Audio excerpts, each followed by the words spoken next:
Hey guys, 𝐬𝐮𝐬𝐜𝐫𝐞 here. Welcome to my channel. In today's video, I want to speak about the things I see in people who eventually heal their chronic symptoms. I was going to call this video what I wish I knew when I had chronic symptoms, but I thought I'd call it the things I see in people that heal their chronic symptoms, just to give pointers to people to motivate them, things to move towards.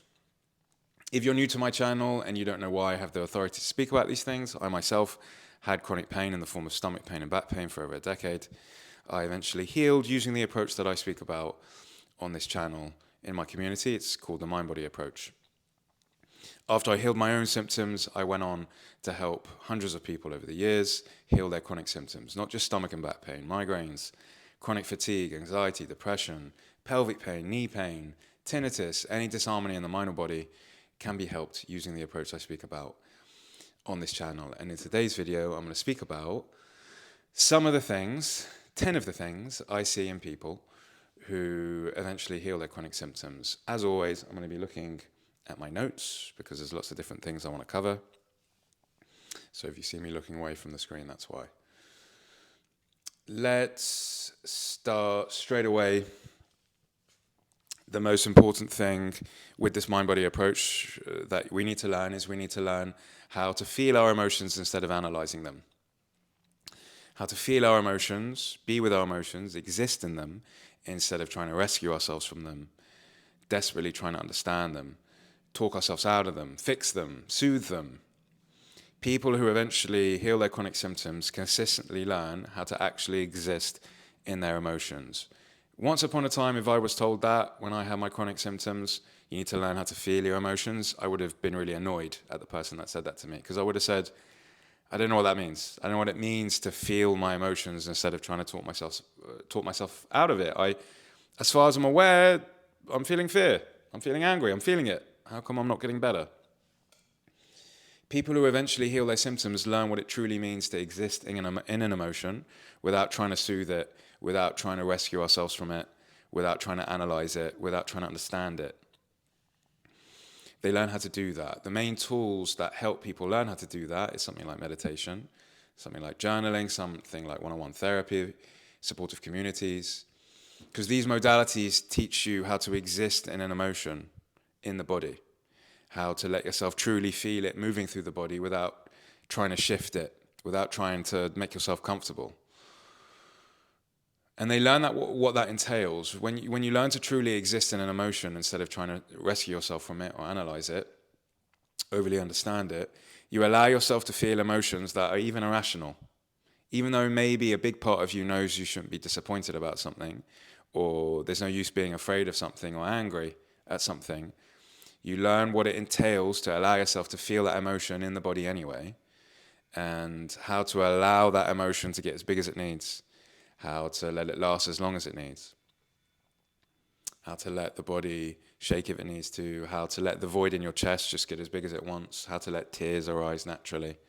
You learn to do that using tools like meditation, journaling, therapy. You learn in this process that feeling those emotions will not overwhelm you. They will not last forever. In fact, it's because of our association with certain emotions that we think they're going to overwhelm us or they're going to last forever. You know, happiness doesn't last forever. We're fairly certain when we feel something like gratitude or happiness, we'll feel it for a bit and then it will pass. It's the same with disappointment. It's the same with shame.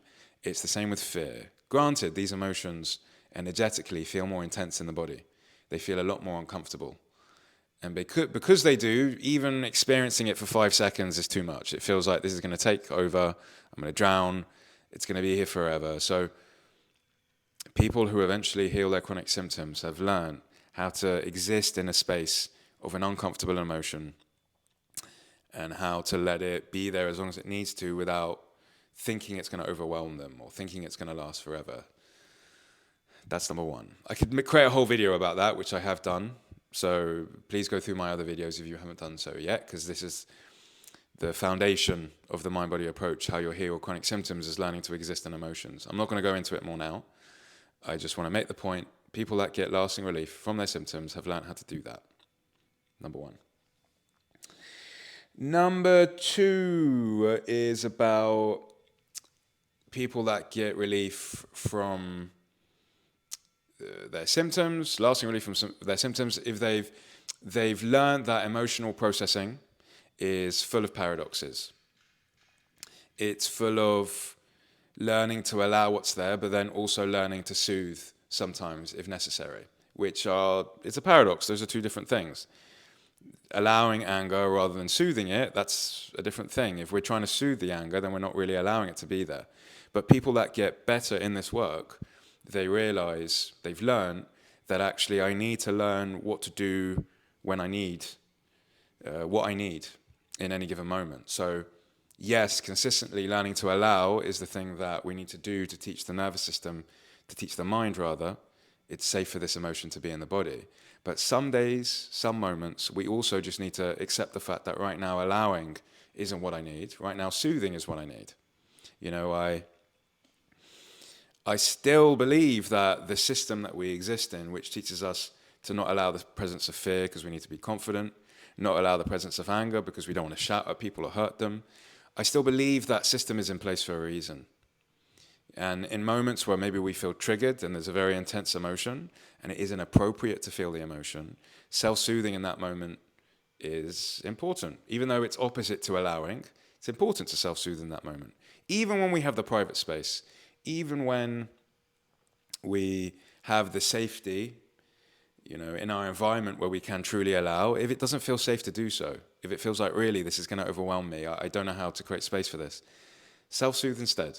You know, a big part of this work is also just learning about what you need and when. It's learning to feel safer with our body again. And for a lot of people, particularly in the beginning stages of this process, just learning how to connect to the breath, learning how to become aware of the body and soothe it when doing so is often the first stage. To this day, you know, the foundation of my practice when I meditate and journal is about allowing the chaos, the messiness, the irrational emotions. I allow it to all exist. But I still do my yin yoga, I still go to nature, I still prefer to feel relaxed than uncomfortable most of the time. So I still self-soothe all the time. So people that get better, they understand that emotional processing is full of paradoxes and they understand when to allow and when to self-soothe. If you're watching this and you're like, I don't know how to do that yet, that's why I'm going to create this list. That's why I'm going to talk about the fact that, you know, you're very much in the journey like we all are. You're still learning like we all are. We haven't ever really, truly figured it out. The main thing that people eventually learn to do with paradoxes is they learn to have support around them.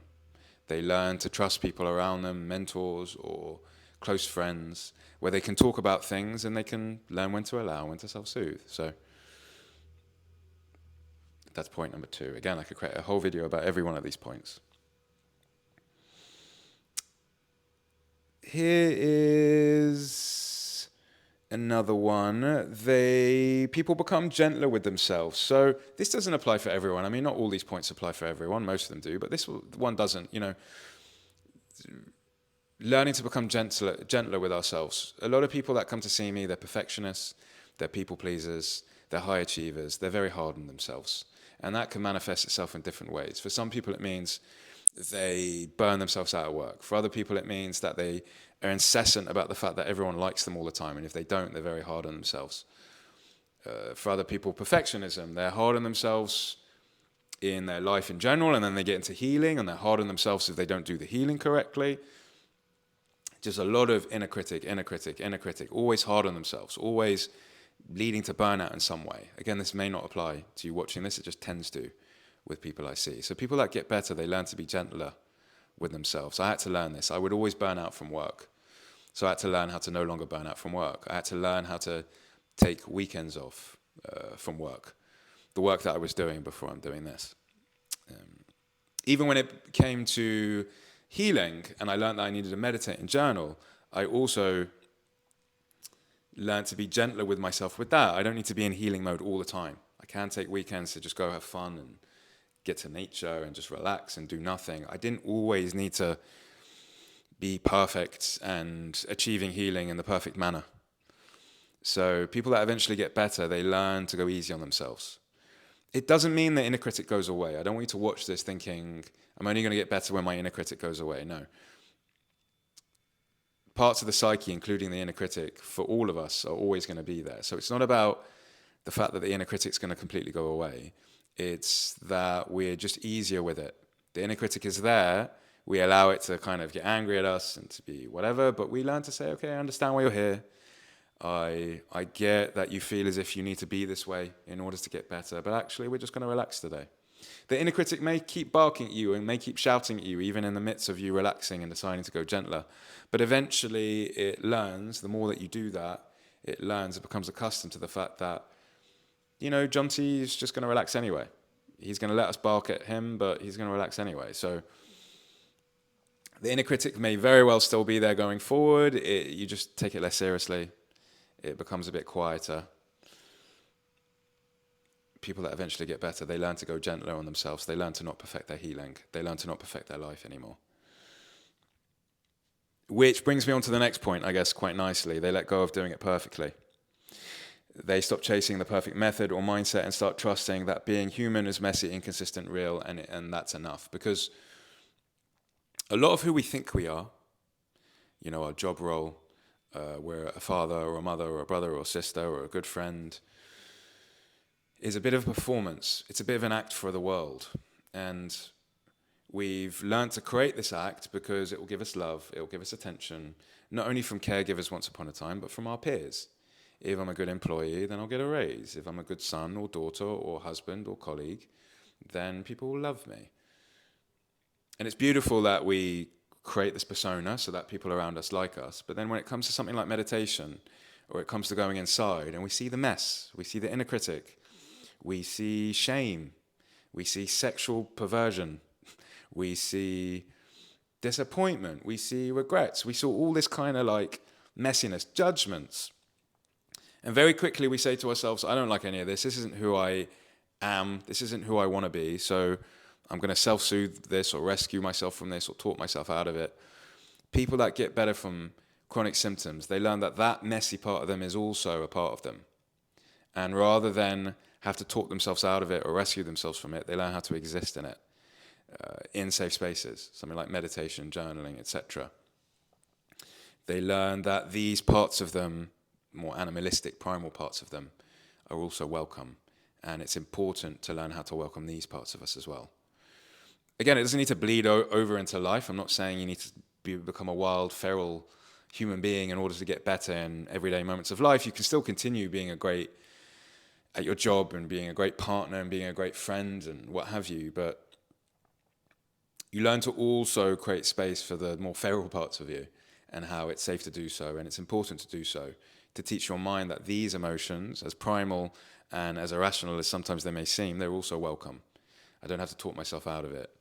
Again, that's where something like meditation and journaling comes in, because that gives you the safe space to allow these things. I say safe space not because you necessarily feel safe when you're expressing them. You know, it can very much feel like you're uncomfortable when you're existing in these emotions. I call it a safe space because it's a space where you're allowed to feel discomfort in a manner in which you're not going to be judged, you know, in private. So it's safe because no one around you is going to judge you. You're not going to hurt anyone. You're hopefully not going to hurt yourself. So yes, people that get better, they let go of doing this all perfectly. They're able to be flexible and adaptable, which brings me on to my next point. People that get better adjust when things change. They can pivot instead of panic, and they let healing be a living process. You know, it's a lifelong process, this mind-body connection. It doesn't mean that you're not going to get relief from symptoms, ever. You will get relief from symptoms if you stay consistent with the sorts of tools and practices that I teach on my channel and in my communities.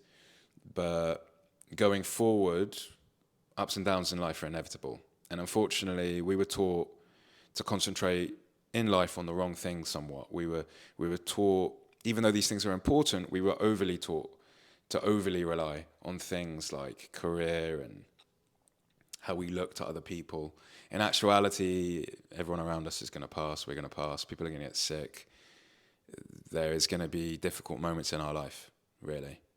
And I'm talking about the major ones, even the minor things like, we've worked too hard this week, in the weekend we just want to crash.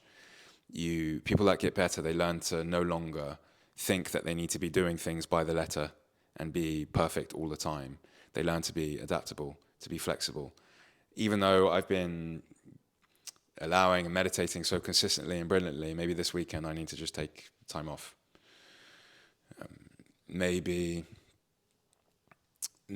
it's okay that sometimes I make mistakes. This was a big one for me. Maybe sometimes I'm not going to get it right. I'm going to say the wrong thing. It's okay to look in the mirror and say, I fucked up there.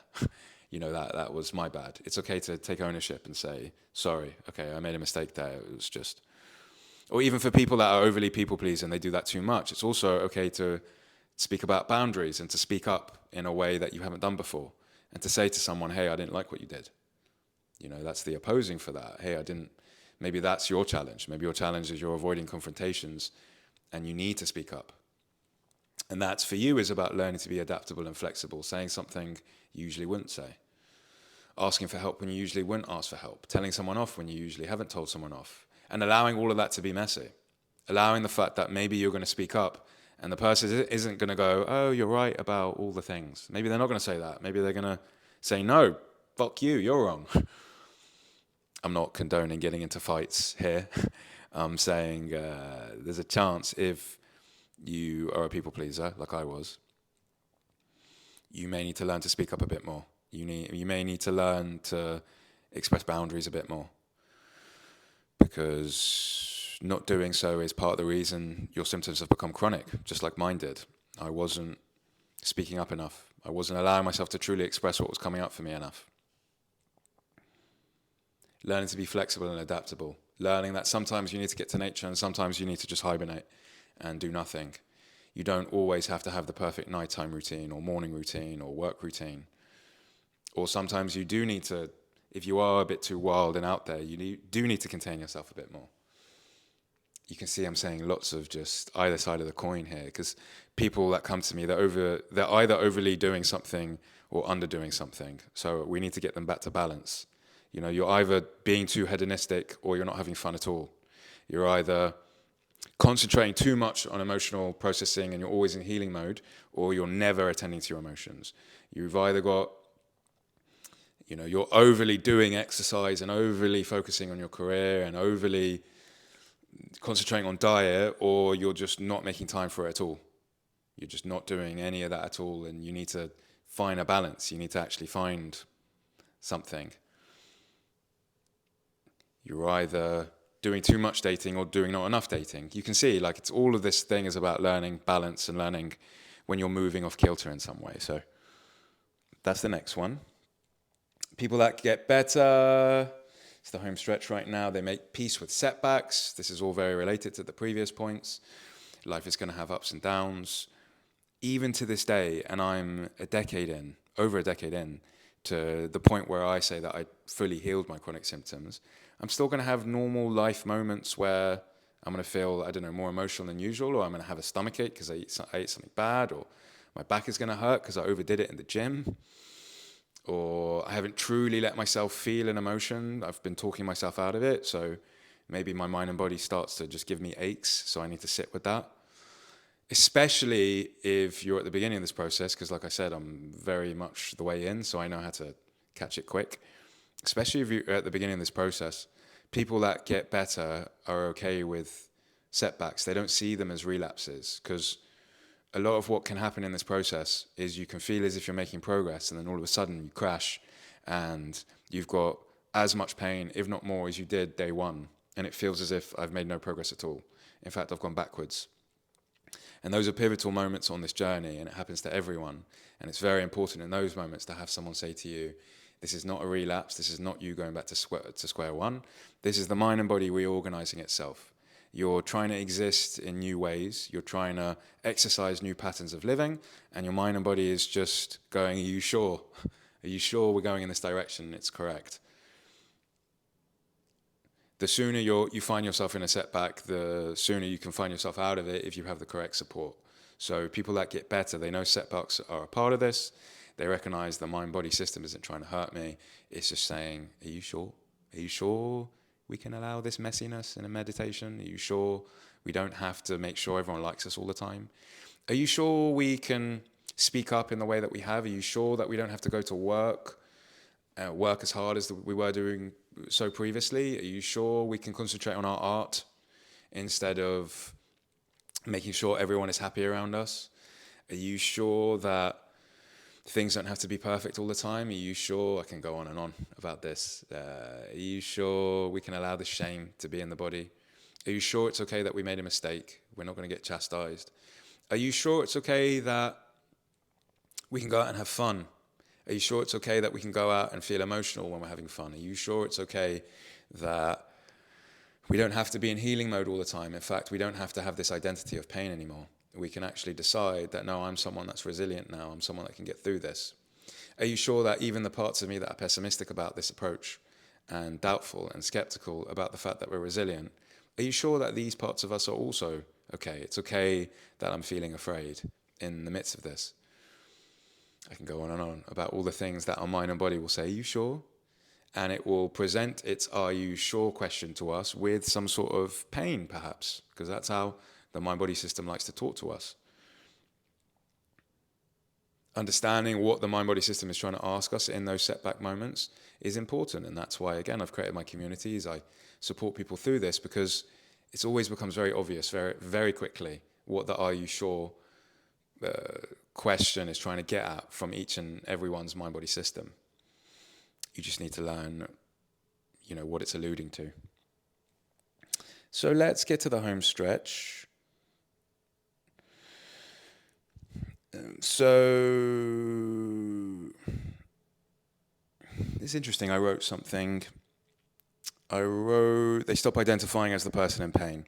They see that pain is something they experience, not who they are. That identity shift opens everything up. When people have been in chronic symptoms for a long time, they start to act in a way that they're always in healing mode. They're the defective person.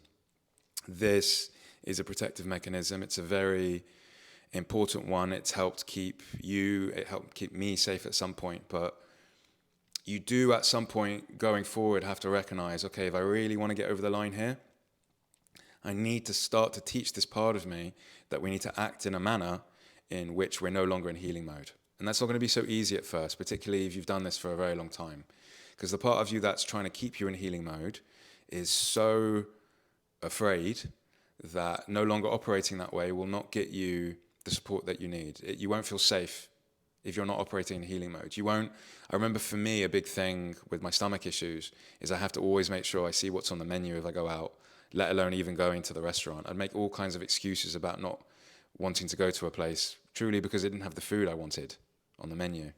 Same with my back pain. I'd choose, if I had a bit of a twinge or pain, I'd constantly choose, I'm in my emotional process, I need to be with my pain rather than going out and having fun. At some point I realized I need to move on from that. Even though it's helped keep me safe, I need to no longer be the person in pain or identify as that. I need to no longer be the one that's always healing. The difficulty with that is you don't want to do that in a way where you're then neglecting or invalidating your emotions, because the parts of you that feel really afraid and scared of the pain or angry at the pain, those emotions are still very much welcome. But so is your decision that actually, even though I'm going to allow myself to exist in these emotions, I'm still going to go out. I'm still going to have fun. I'm still going to hold myself and carry myself in a way where actually I'm no longer in healing mode. I'm trying to be very careful about how I word this, because I don't want anyone watching this to think that I'm trying to suggest that the healing parts of you, the parts of you that need to feel safe with this, aren't important.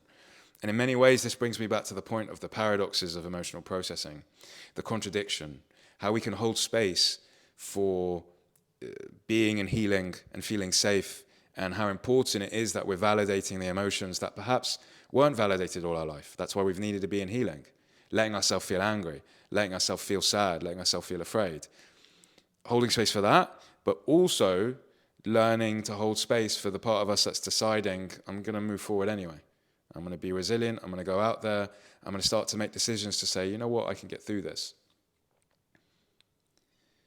Learning to exist in both spaces, again, is something that you need to get support and guidance for, That's what I'm here for. That's what mind-body teachers are here for, to help people exist in that, how to validate the thing that hasn't been validated for a long time, all the anger and fear and shame and whatever it is, the healing stuff, the things that make you, that you need to feel safe in, but also how to put your shoes on and move forward in the world, in whatever manner that means for you. It may not mean you've got to go out and be a go-getter in order to prove to yourself that I'm no longer the healing person. It could just mean you're starting to make friends engagements a bit more. You know, you're starting to do that thing you've been putting off, play the guitar, go dancing, you know, just start to try to do things, start to prove to your mind, yes, we are in healing, we're doing that, we're meditating, we're talking in our community, we're validating how we're feeling in a way that we weren't validating before, but also we're going to start to do things in life that maybe we haven't felt safe to do so in the past, but we're going to prove to our mind that we can do it. All of this was so important for me, like, to just start to eat the foods I'd been avoiding for so long, like to eat gluten and to tell myself I can digest this is fine. And then to also maybe cry about it later because of how difficult it had been to even make that simple decision. To decide that, you know what, I am going to go out even though my pain is acting up, and to be with friends. I'm going to just start to prove to my mind I can go out and be with people even though I'm not feeling so great. That was important for me. You know what? I'm going to try and be okay with the fact that in a group of people, maybe one person didn't take a liking for me, and I don't need to change my character just so that they like me. You know what? I'm going to stop working earlier than I usually would, and maybe I'm going to be okay doing that. To start to make those small decisions, getting out of the healing identity, was important going forward, because at some point, you have to recognize that maybe if I'm too much in this camp, me pointing to the left here, or the right on your screen, is me saying the part of us that's always in healing mode, always validating, it's beautiful, it's wonderful, but if we're always in that space, we're never going to prove to the mind that we can exist in a new space where we're not doing that anymore. And if it's hard for you to get into that space, which it will be, because there's going to be a lot of fear and anxiety, it's normal. It's normal when we're trying to create a new version of ourselves that it's going to be difficult. So if you attempt to do it and then you retreat and you come home, doesn't mean you failed. You just pick yourself up and try again next week. You get support, you get guidance, you try and tweak it. Maybe you went too fast. Maybe you got to go a bit slower with the sorts of things that you're starting to do. But if you eventually want to be someone that's no longer experiencing what you're experiencing, you need to learn how to validate how you're feeling, but also start to make steps to do things in your life. Which, again, can be no easy feat, but worthwhile doing. When I start working with people one-on-one with this, and I'm trying to get them to this area, again, this area does not invalidate this area. I'm trying to get them to exist in both. So learning to be someone that's more resilient and moving forward and doing things does not invalidate also being with the mess and also meditating and knowing when you need to stay home and when you need to go out. But when I work with people to teach them to exist in both spaces, what often may come up internally is self-sabotage parts who, with the best of intentions, are trying to keep people in pain, trying to keep you existing as the healing mode identity. They try and keep you existing in that because the prospect of being anything other than that is far too scary.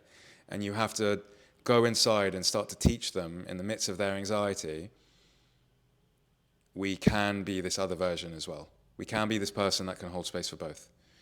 We no longer need to create pain as a way to keep us safe, to keep us at home.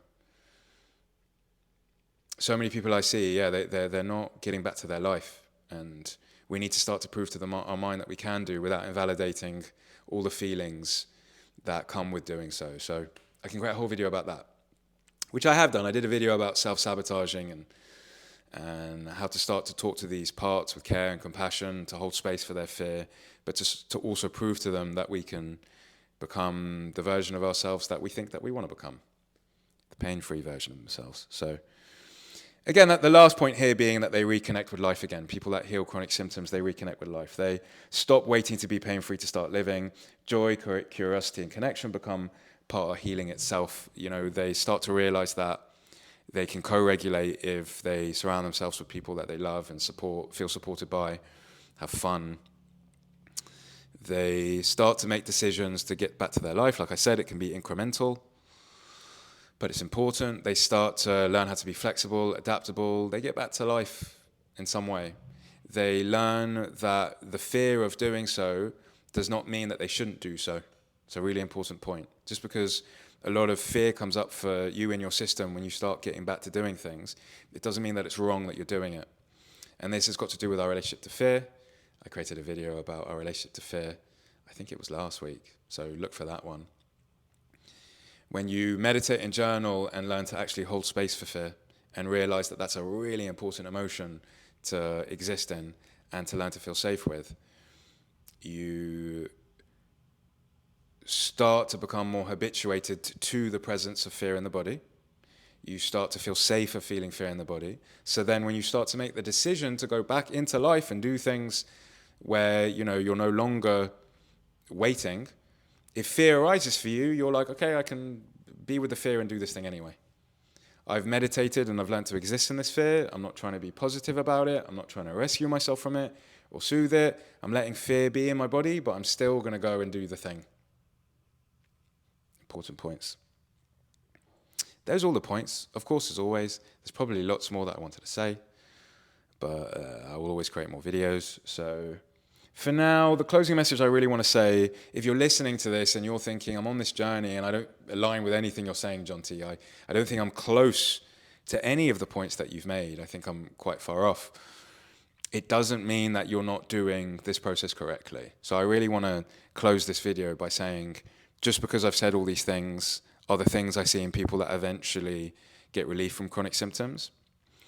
If you don't feel aligned with them, you don't feel like you're quite doing them, or you don't understand how to do them yet, it doesn't mean that you're defective. It doesn't mean that you're doing this approach wrong.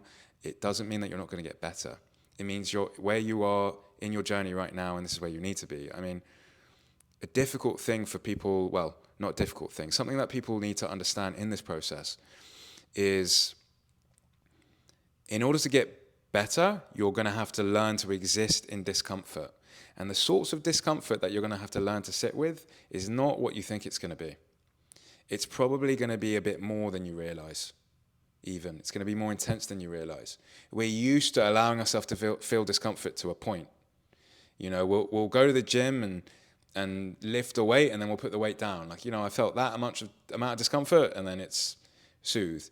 This process, teaching the mind that it's okay that all of this is here, it can be full of energies in the body that you've never really allowed yourself to sit in. And if you're watching this right now and you're saying, John T, I don't quite align with this, I feel as if I'm doing it wrong, I feel I'm doubtful about the process, am I not going to get better?